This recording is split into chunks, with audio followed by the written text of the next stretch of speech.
Today I got a little Abus 8530.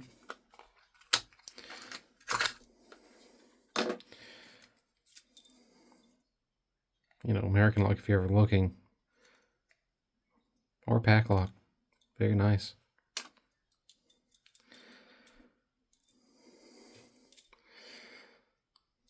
It's a nice little lock.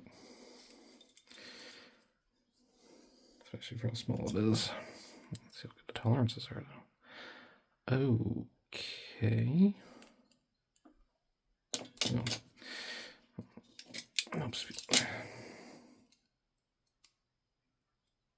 Yeah, it gets in there.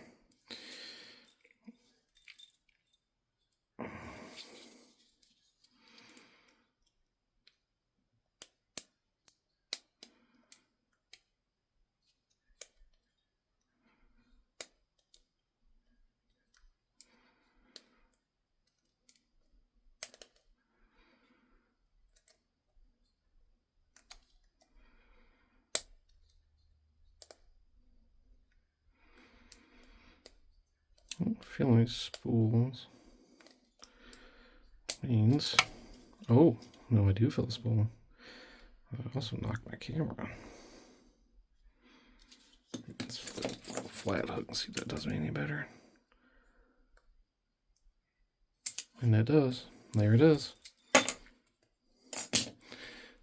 Not a bad little pick. And it's got security pins. Very nice.